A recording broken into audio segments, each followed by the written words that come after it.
sort of metal we need depends very much on the size of the punch we want to make. But you can use things like these old nails.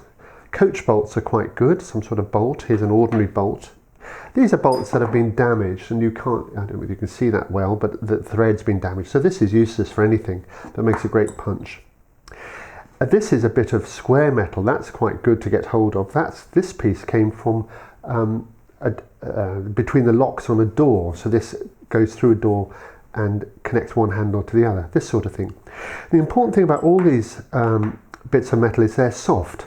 You don't need hard tempered metal because we want to shape them. So anything like that, and I generally hang on to bits and pieces like that I find in a drawer just for punches in the future. These are the tools you're going to need to make the punches.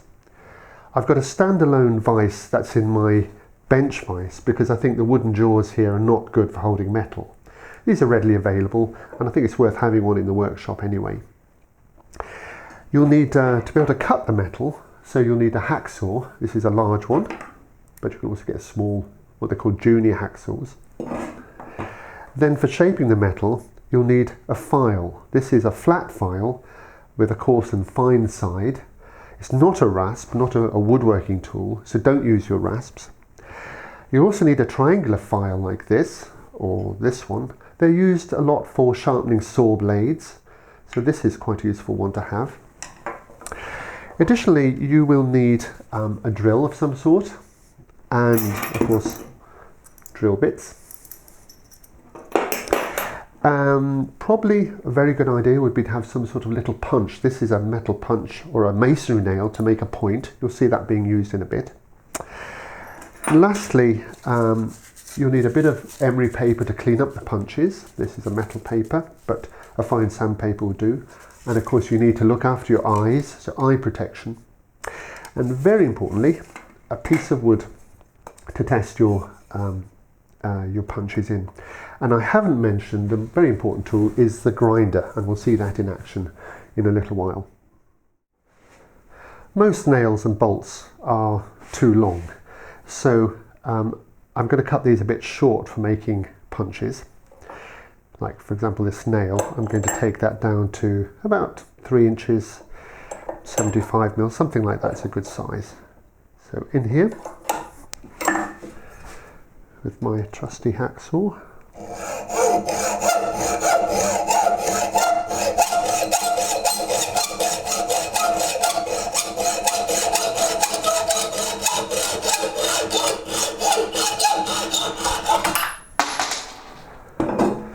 Nice thing about soft metal is it cuts easy.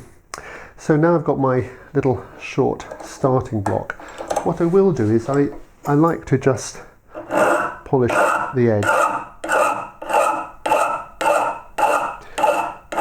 on the file. You could do that on the grinding wheel, but actually it's very quick just to do it with a file. So that's my starting piece of metal, something like that.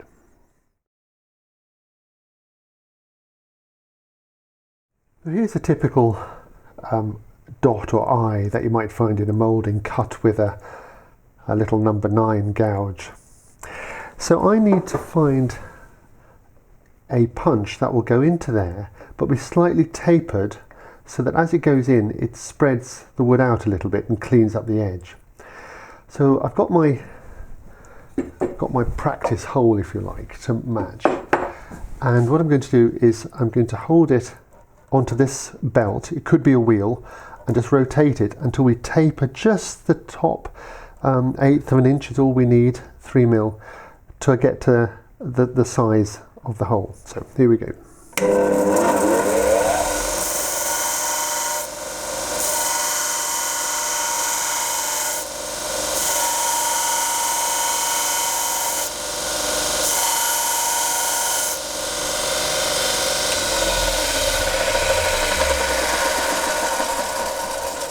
So I would now try that in there, see how it fits. Look at that, it's quite a nice snug fit.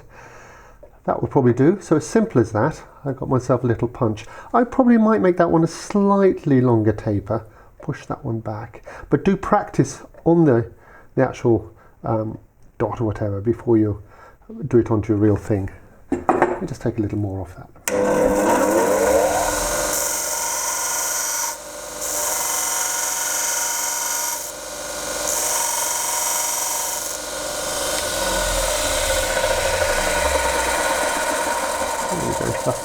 That'll be perfect.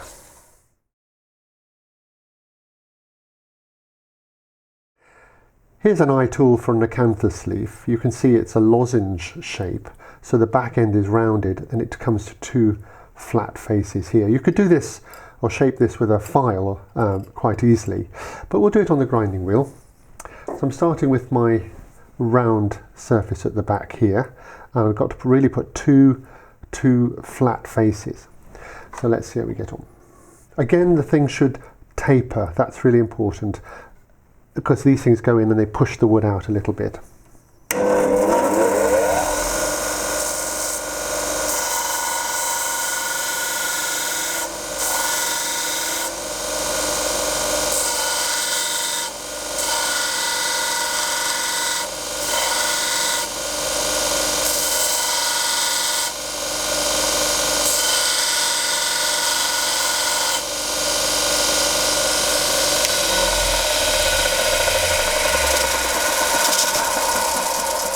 I'll turn that off so you can hear me better. So what I've done is I've created two flat faces coming to a bit of a point. Now it is going blue. If this was a carving tool, I'd be in trouble because we're overheating it, but it really doesn't matter. But it will get a bit warm, so don't forget some water to dip in if you find it getting a little bit hot. So from the two flat faces, what I'm now going to do is just smooth those in like this into the round at the back, and with luck I should have a lozenge shape.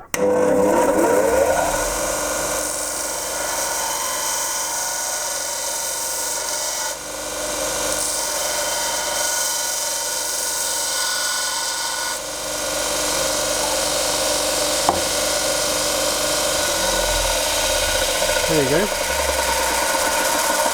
And again, it only needs to be about an eighth of an inch or so is what you need, 3 mil, 4 mil, something like that. Check it in the sort of type of carving that you're doing, and that's easily done. There you go. There's our acanthus leaf eye. This is my favourite triangular punch. It's made from a bit of square bar, and it has somebody's name on it. I've had it many years and I don't know where it's come from. It's made from 4-sided metal, coming to 3 sides at the top and a very sharp point, tapering again as we've seen before with other punches. I'm going to make it from this bolt. I've already started creating a face like that. You could do it with a file. What we have to do is we have to present it square like this and then turn it 60 degrees. So we've got no, it's 120, isn't it? Sorry, 320 degrees. So three times we're going to turn it in order to get to the point in the middle. So let's have a go.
You can see how it's been going so far.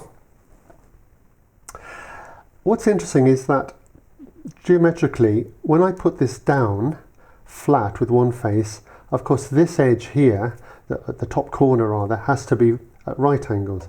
So I can use that as a guide each time. It's going blue, really doesn't matter, and I probably will finish off like this, or indeed I probably will just finally clean it up with my file. So a little bit more work to be done.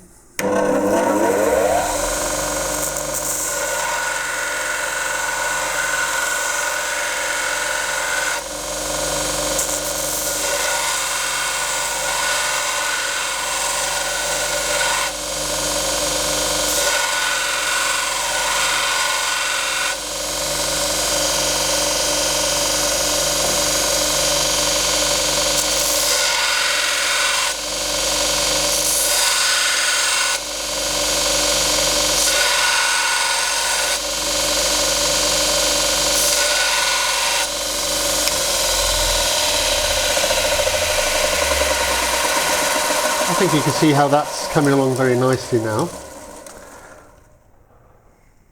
3 sides coming to a point. I probably wouldn't make those sides so sharp here, so I would dress those with a file or on this a little bit. So that's our triangular punch.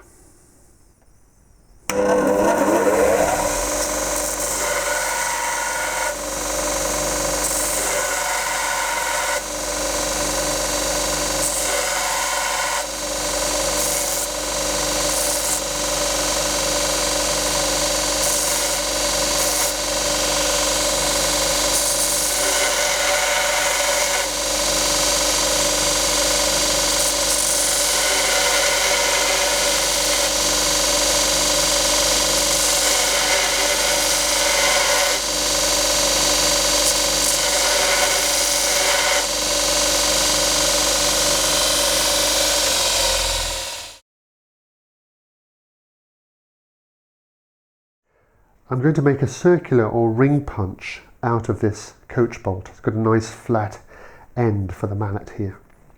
First thing I'm going to do is actually saw off the thread at this end. So I'll do this.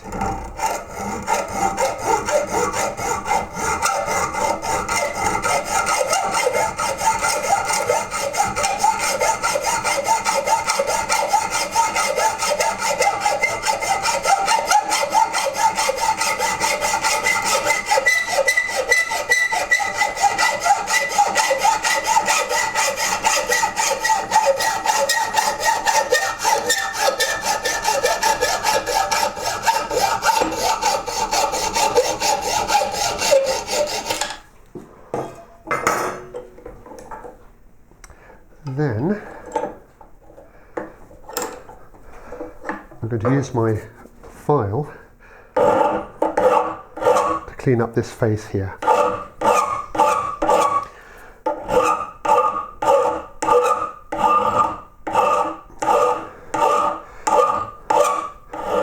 Now in this face will be the actual ring that punches into the wood, so we need to get that nice and flat there. Okay, and then I'm going to put a depression in here with my drill, but to begin with I'm going to use this masonry nail, which is very hard, just to make a little starting point here, because the drill bit will tend to wander. So then with my drill I'm going to start working a hole in the middle of this bolt. There you go.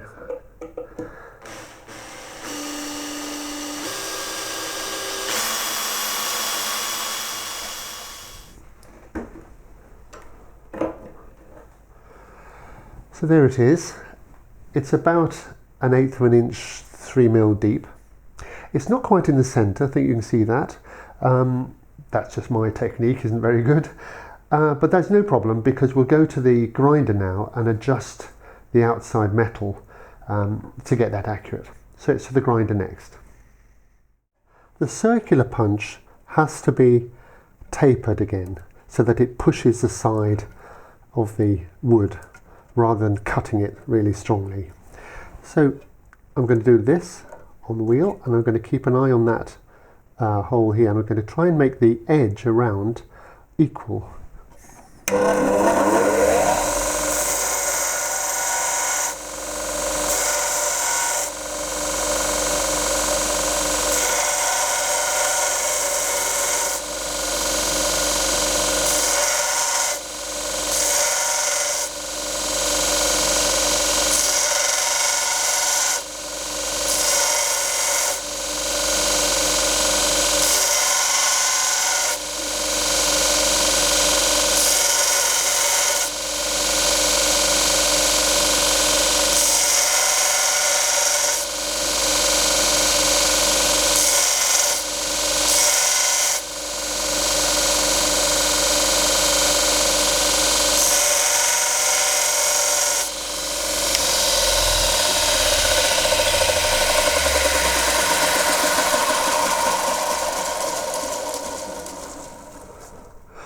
So you can see now I've got a thin line around the edge here.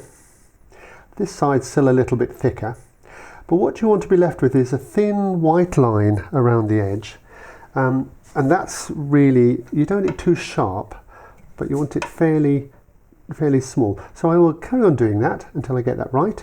Then I'll test it in my piece of wood, see how it goes, and that'll be a circular punch.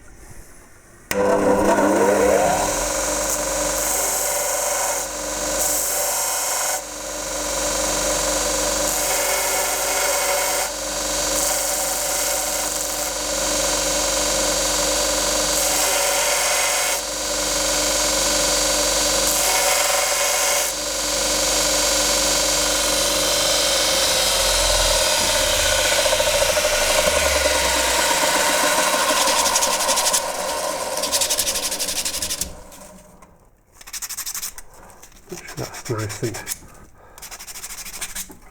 smooth, something like that.